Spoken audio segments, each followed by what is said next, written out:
الله الرحمن الرحيم. الحمد لله رب العالمين، والصلاة والسلام على سيد الأنبياء والمرسلين وخاتم النبيين سيدنا محمد وآله وصحبه أجمعين، ومن تبعهم بإحسان ودعا بدعوتهم إلى يوم الدين. أما بعد، قال الله سبحانه وتعالى في القرآن المجيد والفرقان الحميد: أعوذ بالله من الشيطان الرجيم. إن الله يأمركم أن تؤدوا الأمانات إلى أهلها. صدق اللہ العظیم. محترم بزرگوں، دوستوں اور دینی بھائیوں، ابھی میں نے آپ کے سامنے سورہ نساء کی ایک آیت کا ابتدائی حصہ پڑھا.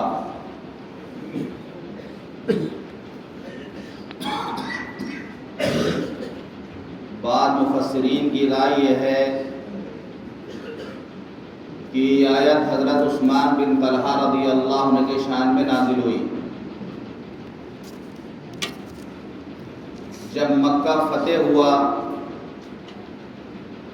اور حضور پاک صلی اللہ علیہ وسلم بیت اللہ تشریف لے گئے، آپ خانہ کعبہ میں داخل ہو کر نماز ادا کرنا چاہتے تھے تو کعبے کے جو کلید بردار تھے حضرت عثمان بن طلحہ، چابی ان کے پاس ہوتی تھی، تو حضور پاک صلی اللہ علیہ وسلم نے حضرت عثمان بن طلحہ کو بلوایا. وہ چابی لے کر کے آئے. ہجرت سے پہلے ایک مرتبہ حضور پاک صلی اللہ علیہ وسلم کعبے میں نماز پڑھنا چاہتے تھے اور آپ نے عثمان بن طلحہ سے کہا کہ کعبے کا دروازہ کھول دو، تو انہوں نے انکار کر دیا تھا. تو آپ نے فرمایا تھا عثمان، اس وقت تمہارا کیا حل ہوگا یہ جب چابی میرے ہاتھوں میں ہوگی؟ تو عثمان بن طلحہ نے کہا کہ اگر ایسا ہوا تو وہ دن قریش کا ذلت والا دن ہوگا. آپ نے فرمایا نہیں، قریش اس وقت بہت عزت والے ہوں گے. اور جب فتح مکہ ہوا اور آپ تشریف لائے تو عثمان بن طلحہ نے چابی آپ کی خدمت میں پیش کر دی. میں یہاں تھوڑا سا فرق بتانا چاہتا ہوں کہ ہجرت سے پہلے جب مسلمان کمزور تھے، مظلوم تھے، ان پر ظلم و ستم کے پہاڑ توڑے جا رہے تھے، مسلمان بالکل کمزور تھے، اس وقت حضور پاک صلی اللہ علیہ وسلم نے عثمان بن طلحہ سے کہا کہ کعبے کا دروازہ کھول دو میں نماز پڑھ لوں، تو انہوں نے انکار کر دیا تھا. اللہ کی طاقت اس وقت بھی نبی کے ساتھ تھی. اللہ کی طاقت، اللہ اس وقت ہی نبی کے ساتھ تھے، لیکن عثمان بن طلحہ نے دروازہ نہیں کھولا. اور جب مسلمانوں کو طاقت حاصل ہوئی ہجرت کے بعد اور حضور پاک صلی اللہ علیہ وسلم کے ساتھ 10,000 صحابہ کی جماعت ہے، مکہ فتح ہو رہا ہے، ابھی بھی اللہ کی طاقت نبی کے ساتھ ہے، ابھی بھی اللہ اپنے حبیب کے ساتھ ہے. آج عثمان بن طلحہ چابی کیوں پیش کر رہے ہیں؟ ہجرت سے پہلے انہوں نے انکار کر دیا تھا اور آج خدمت میں پیش کر رہے. کیوں؟ کیونکہ 10,000 صحابہ کی فوج بھی آج ساتھ میں ہے. ظاہر کا بھی بہت اعتبار ہوتا ہے، ظاہر کا بھی بہت اثر پڑتا ہے. جو یہ لوگ کہہ دیتے ہیں کہ اللہ ہمارے ساتھ ہے، بے شک اللہ ہمارے ساتھ ہے، ہم چیزوں سے بے نیاز ہو جائیں، ہم چیزوں کا استعمال نہ کریں، ہم اسباب کا استعمال نہ کریں، اور ہم یہ کہتے ہیں کہ اللہ ہمارے ساتھ ہے، یہ کہنا کافی نہیں ہوگا۔ ہجرت سے پہلے بھی اللہ نبی کے ساتھ تھا، لیکن آپ کے لیے کعبے کا دروازہ نہیں کھولا گیا۔ فتح مکہ کے موقع پر بھی اللہ نبی کے ساتھ ہے، لیکن اب 10,000 صحابہ بھی ساتھ میں ہیں، کعبے کا دروازہ چابی پیش کی گئی آپ کی خدمت میں۔ اللہ فرماتا وَأَعِدُّوا لَهُم مَّا اسْتَطَعْتُم مِّن قُوَّةٍ وَمِن رِّبَاطِ الْخَيْلِ تُرْهِبُونَ بِهِ عَدُوَّ اللَّهِ وَعَدُوَّكُمْ، تیاری کرو، گھوڑے پالو، تاکہ تم اللہ کے دشمنوں کے دلوں میں روک ڈال دو۔ ظاہر بھی کوئی چیز ہوتی ہے تو یہ خام و خیالی ہے، اور یہ بات اگر کوئی کہ اللہ ہمارے ساتھ ہے، اللہ ایمان والوں کے ساتھ ہے، بے شک اللہ ایمان والوں کے ساتھ ہے، لیکن اللہ نے جو حکم دیا ہے اس دنیا میں کرنے کے لیے تو اس کو کرنا پڑے گا۔ اونٹ کو پہلے باندھنا پڑے گا، اس کے بعد اللہ پہ توکل کرنا پڑے گا۔ اونٹ کو کھلے چھوڑ دیا جائے، اللہ نگرانی کرنے والا، یہ غلط طریقہ ہے۔ گاڑی کو آپ لاک کر کے کھڑی کرو، پھر اللہ کے بھروسے چھوڑیں۔ دکان میں تالا لگائے، پھر اللہ کے بھروسے اس کو چھوڑیں۔ یہ نہیں کہ دکان خالی چھوڑ کر چلے جائے، اللہ نگراں، اللہ دیکھ رہا ہے۔ یہ نظام ہے جو کائنات میں چل رہا ہے۔ تو یہ فرق میں بتانا چاہتا ہوں کہ حضرت عثمان بن طلحہ وہ چابی لے کر کے آئے اور حضور پاک صلی اللہ علیہ وسلم کے خدمت کو اس چابی کو پیش کر دیا۔ 10,000 صحابہ ساتھ میں آج، اور آپ کعبے میں گئے، آپ نے نماز ادا کی۔ جب آپ باہر تشریف لائے تو فرمایا عثمان آج یہ چابی میرے ہاتھوں میں ہے، یہ چابی دینے سے کل تم نے انکار کیا تھا، دیکھو یہ چابی آج میرے ہاتھوں میں ہے، میں جسے چاہوں گا اس کو یہ چابی دوں گا۔ حضرت علی رضی اللہ عنہ خدمت میں پہنچ گئے، اللہ کے رسول دے دی، یہ چابی ہمیں دے دی تھی۔ عہدہ ہوتا تھا، قریش کے جو قبیلے تھے اس میں عہدہ بٹا ہوا تھا۔ مثال کے طور پر جو حضور پاک صلی اللہ علیہ وسلم کا خاندان ہے بنی ہاشم، ان کا یہ عہدہ تھا سقایا کا عہدہ تھا۔ سقایا مطلب حاجیوں کو پانی پلانا، حاجیوں کو پانی پلانا، زمزم پلانا، یہ ان کے لیے بہت شرف کی بات تھی، بہت فخر کی بات تھی۔ یہ عہدہ ہوتا تھا کہ جو اللہ کے مہمان آئیں گے تو یہ خاندان والے ان کو آب زمزم پلائیں گے۔ بنی شیبہ کا جو خاندان تھا اس خاندان کا ہوتا یہ تھا کہ کعبے کی چابی ان کے پاس ہوتی تھی، وہ بیت اللہ کے کلید بردار تھے، وہ بیت اللہ کے متولی تھے۔ تو حضرت علی رضی اللہ عنہ نے کہا اللہ کے رسول سقایا تو ہمارے خاندان میں ہے ہی، پانی تو ہم پلاتے ہی حاجیوں کو، بیت اللہ کی چابی ہمیں دے کر کے ایک عہدہ اور دے دیجئے کہ ہم بیت اللہ کے قریب بردار بن جائیں، ہم کعبے کے متولی بن جائیں۔ اس موقع پر اللہ تعالی نے آیت نازل فرمائی ان اللہ یأمرکم ان تؤدوا الامانات الی اہلها، کہ اللہ تمہیں حکم دیتا ہے کہ امانت والوں کو ان کی امانت واپس کر دو۔ فرمایا عثمان بن طلحہ سے آپ نے کہ عثمان یہ چابی میں نہیں دے رہا ہوں، یہ چابی تمہیں اللہ دے رہا۔ واپس کر دیا حضرت عثمان بن طلحہ کو آپ نے وہ چابی، اور فرمایا خذها خالدتاً تالدتاً لا ينزعها منكم الا ظالم، یہ چابی ہمیشہ ہمیشہ کے لیے تم اپنے پاس رکھ لو، تم سے کوئی چابی چھین نہیں سکتا ہے، تم سے جو یہ چابی چھینے گا وہ ظالم ہوگا۔ قیامت تک کے لیے ہمیشہ ہمیشہ کے لیے آپ نے فرما دیا عثمان رکھ لو یہ چابی تمہارے پاس رہے گی۔ اب چابی دے کر کے آپ نے یہ بھی بتا دیا کہ تمہارا خاندان اب قیامت تک زندہ بھی رہے گا اور باقی بھی رہے گا۔ یہ بھی ساتھ ساتھ بشارت دے دی آپ نے کہ شیبی خاندان یہ قیامت تک باقی رہے گا، کیونکہ ان کو کعبے کی چابی اپنے پاس رکھنی ہے۔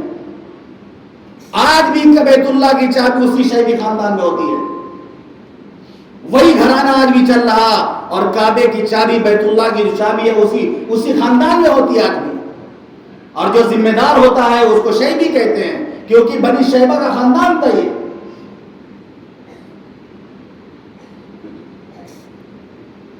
تو جب مکہ فتح ہو گیا، حضور پاک صلی اللہ علیہ وسلم طواف کر رہے ہیں، ہاتھوں میں چھڑی آپ کے بتوں کی طرف اشارہ کرتے ہیں، جاء الحق وزهق الباطل ان الباطل كان زهوقا، حق آیا باطل بھاگ گیا۔ ارے باطل تو بھاگنے کے لیے تھا ہی۔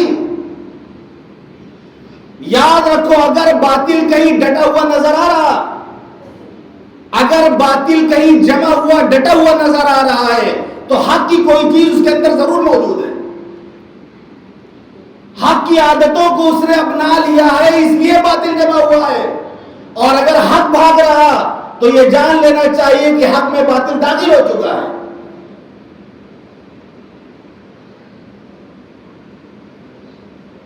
اگر دنیا میں دوسری قومیں ترقی کر رہی ہیں تو ایمان والوں کی صفات کو انہوں نے اپنا لیا ہے۔ اگر مسلمان ذلیل ہو رہے ہیں تو دوسری قوموں کی صفات کو مسلمانوں نے اپنا لیا ہے، ورنہ باطل تو بھاگنے کے لیے ہے۔ اگر باطل ڈر جا رہا، جم جا رہا، تو اس کا مطلب حق کی چیزوں کو وہ اپنے اندر داخل کر چکا ہے۔ ورنہ اللہ فرماتا ہے ان الباطل کان زهوقا، باطل تو بھاگنے کے لیے آیا ہے، باطل کو تو ختم ہونا ہے۔ جس دن حق اس کے اندر سے نکلے گا باطل ختم ہو جائے گا۔ آج ہم دیکھتے ہیں دوسری قوموں کو دنیا میں ترقی کر رہے ہیں، ان کے اخلاق اچھے ہیں، ان کے معاملات اچھے ہیں، جو ایمان والوں کی صفات تھی وہ انہوں نے اپنے اندر داخل کر لیا ہے۔ اللہ دنیا میں کو ترقی دے رہا۔ بے ایمانی، جھوٹ کسوٹ، لڑائی جھگڑا، بے دینی، بے علمی، یہ ساری صفات ہم نے دوسرے قوموں کی صفات مسلمانوں نے اپنے اندر کر لیا ہے۔ ذلیل ہو رہے جگہ جگہ پر، در در کی ٹھوکریں کھا رہے ہیں، چاہے پناہ کو ان کو نہیں مل رہی۔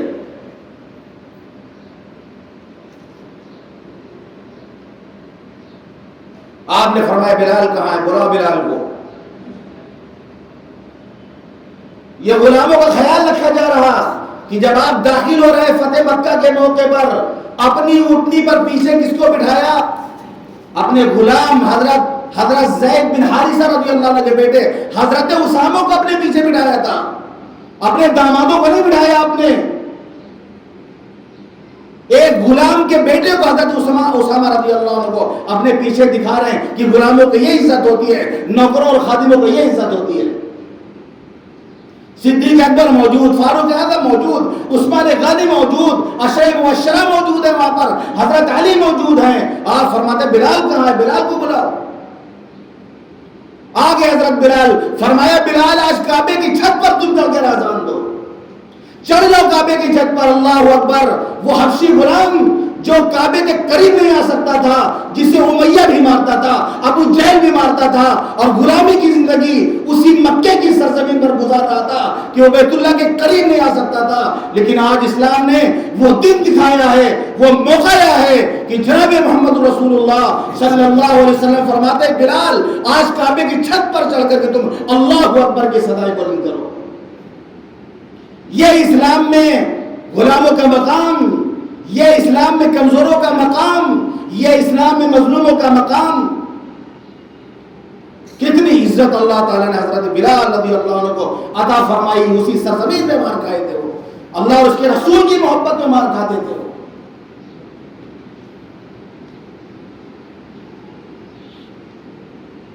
تو مکہ فتح ہو گیا تو اللہ نے کیا حکم دیا؟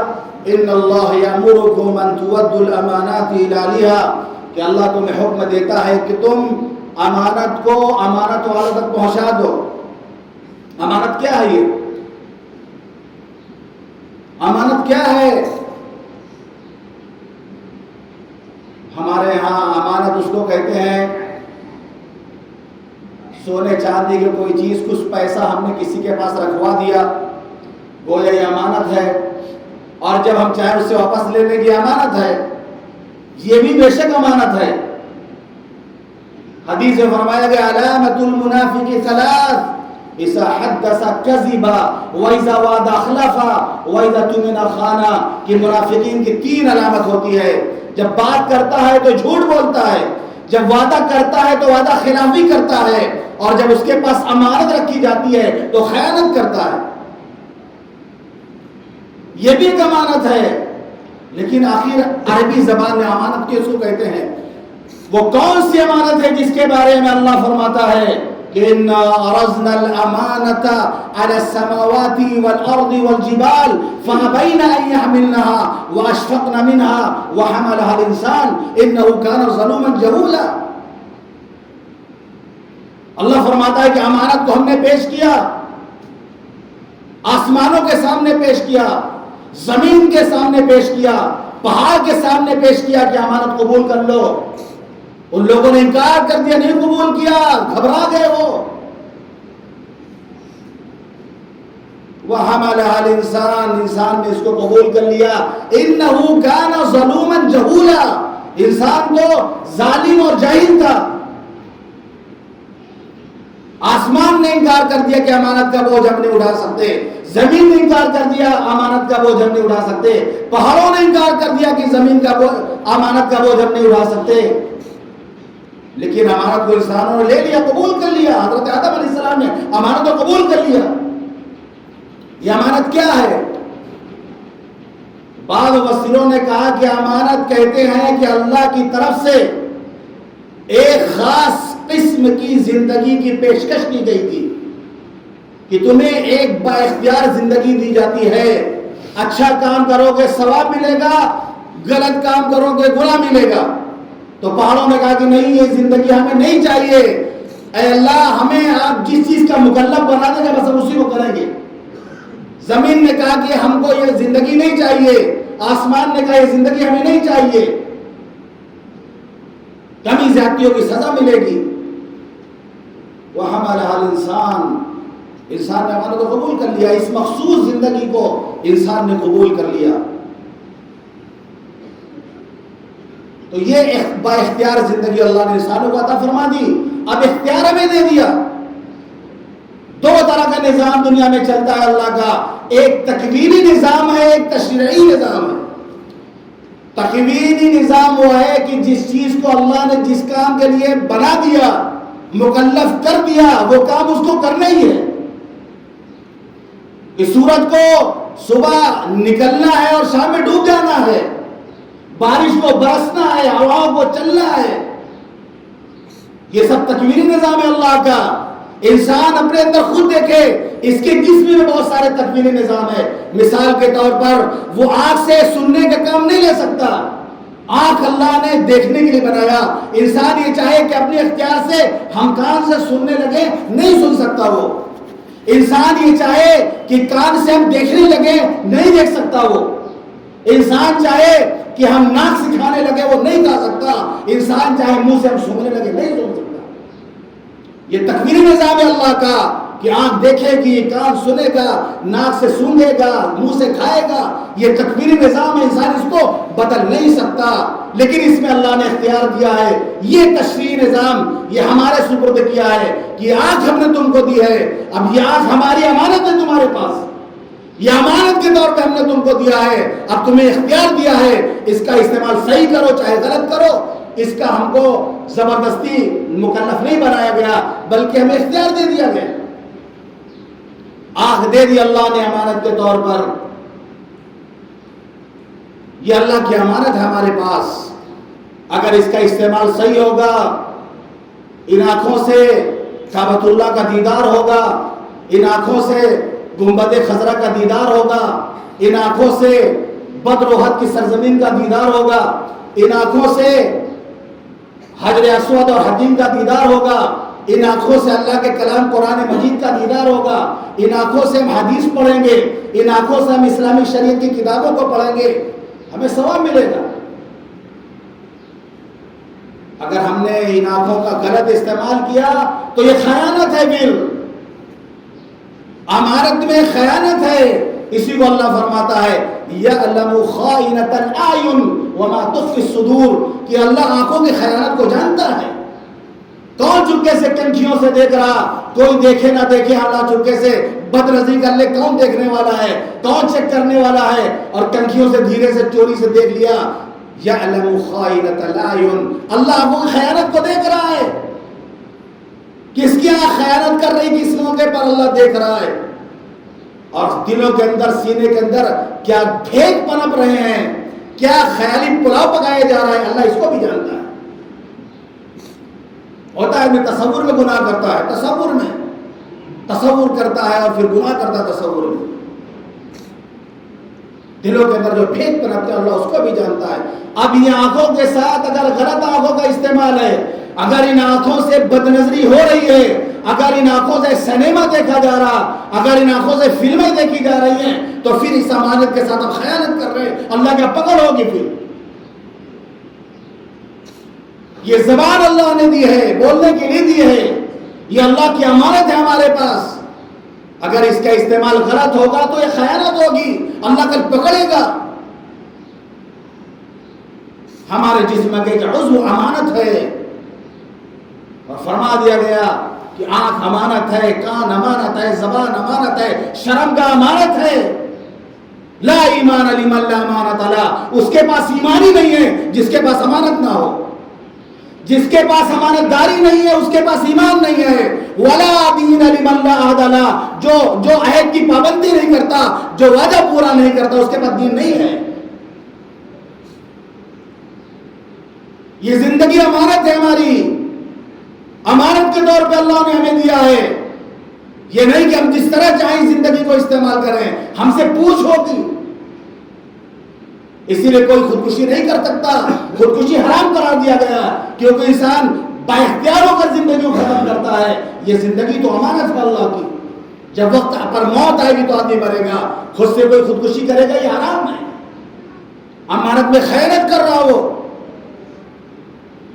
یہ مال جو اللہ تعالیٰ نے ہمیں دیا ہے یہ اللہ کی امانت ہے، ہم کمائیں اس کو، لیکن خرچ کرنے میں اگر کوئی فضول خرچی کرتا ہے، تکبر اور اسراف کرتا ہے تو یہ خیانت ہے مال کے ساتھ۔ حدیث میں فرما دیا گیا کہ قیامت کے دن ابن آدم کا قدم اپنی جگہ سے ہٹ نہیں سکتا جب تک 5 سوال نہ کر لیا جائے کہ زندگی جو دی گئی تو اس کو کہاں گزاری، جو زندگی تمہیں ملی تھی اس کو کہاں گزارا تم نے، جو جوانی دی گئی تھی اس کو کہاں گزارا۔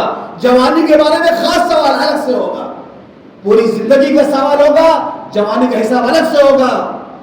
یہی عمر ہوتی ہے بگڑنے کی، یہی عمر ہوتی ہے بننے کی، یہی جو جوانی کی عمر ہوتی ہے، بڑے بڑے کام لوگوں نے کیے، بڑی بڑی کتابیں نے کیے، ملکوں کو فتح کیا ہے، بڑے بڑے کارنامے انجام دیے جوانوں نے، اور جب یہ طبقہ برباد ہوتا ہے، یہ طبقہ ہے جو قوم کی ریڑھ کی ہڈی کی حیثیت رکھتا ہے، یہ جوان جس قوم کے برباد ہو جائے، یہ جس قوم کے جوان اوباش اور آوارہ ہو جائے، وہ قوم تباہ ہو جائے گی۔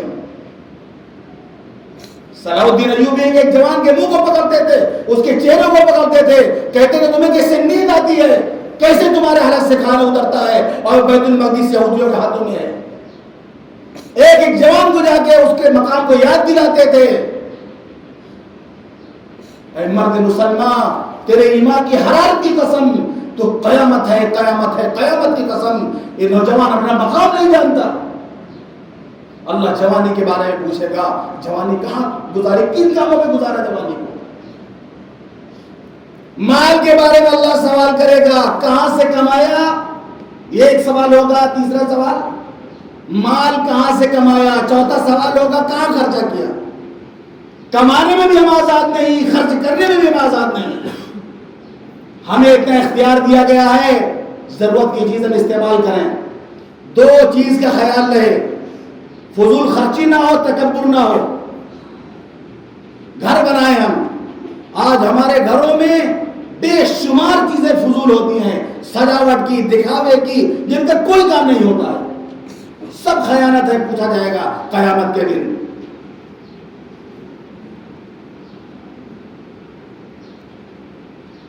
تو مال کے بارے میں اللہ پوچھے کہاں سے کمایا، کہاں خرچ کیا۔ پانچواں سوال ہوگا جو علم ہم نے تمہیں دیا تھا اس پر کتنا عمل کیا، جو علم تمہیں دیا تھا اس پر کتنا عمل کیا۔ یہ علم بھی اللہ کی امانت ہے۔ حدیث میں آتا ہے جو علم کو چھپائے گا قیامت کے دن آگ کی لگام اس کو پہنائی جائے گی۔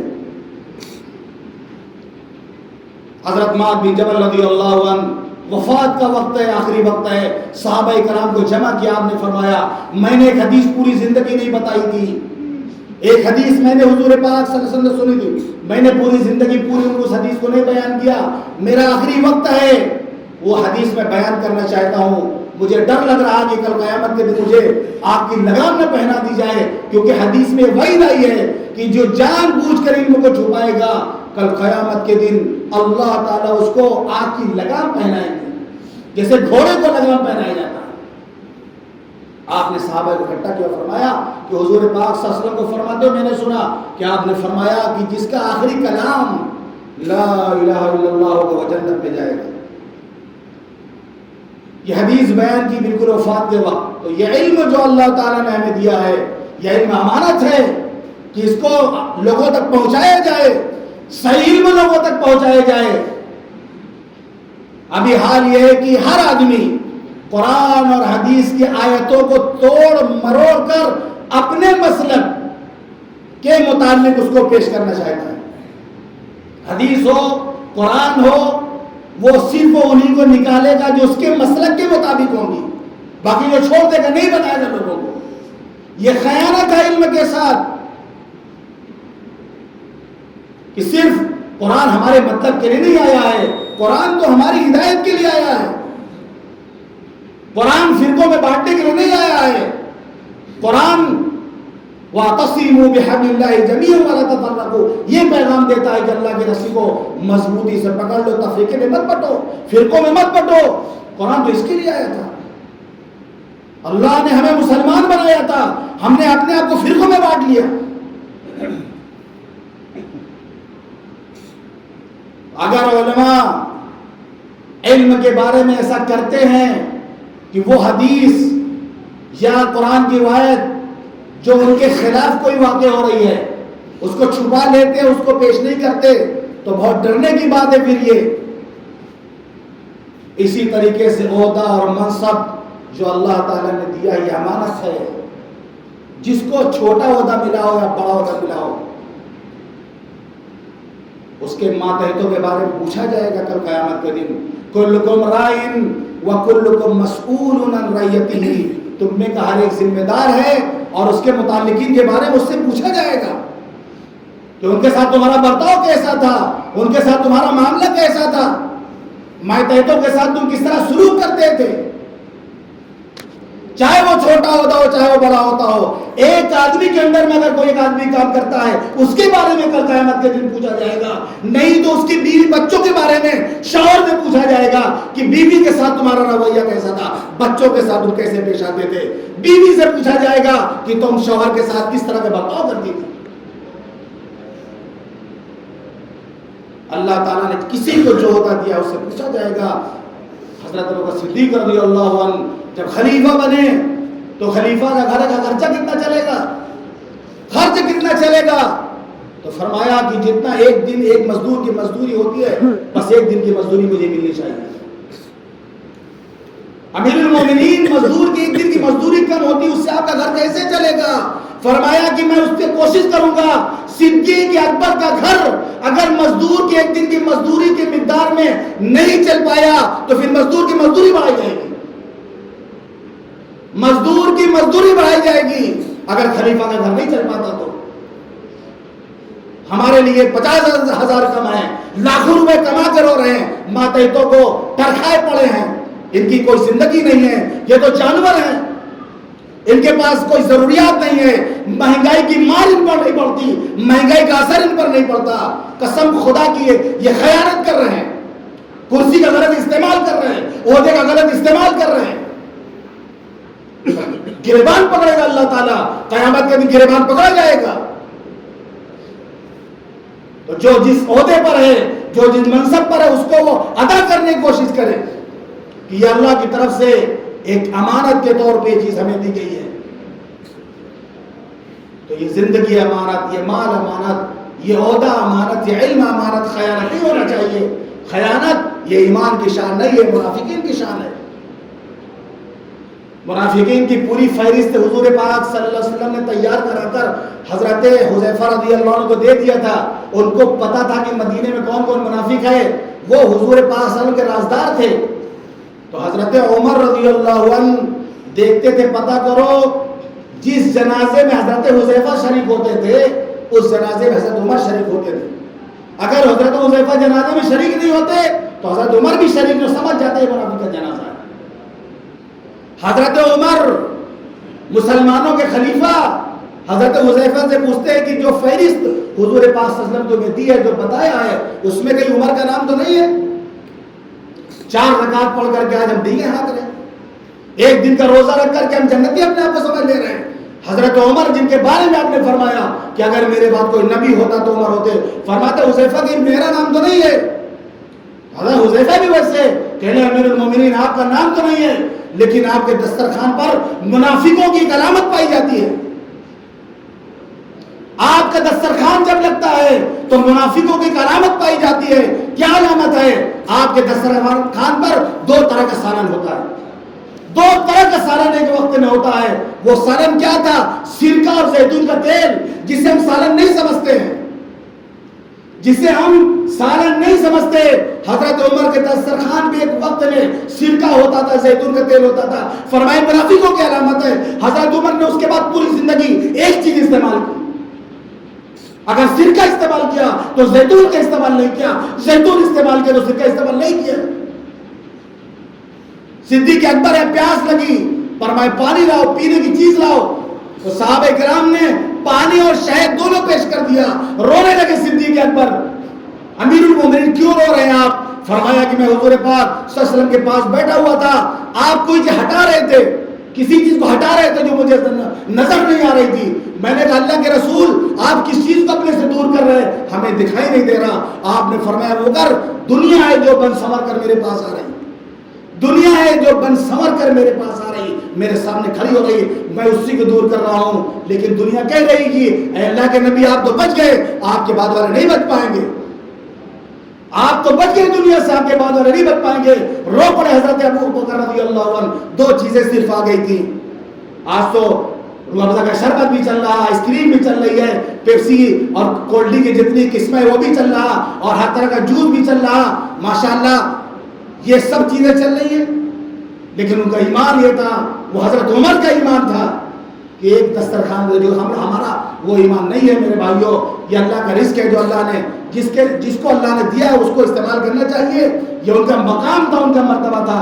ہم تو بہت کچے ایمان والے لوگ ہیں، یہ ہمارا مقام مرتبہ نہیں ہے. لیکن ہاں 2 چیزوں کا خیال رکھیے گا، کسی کام میں اسراف فضول خرچی نہیں ہونا چاہیے.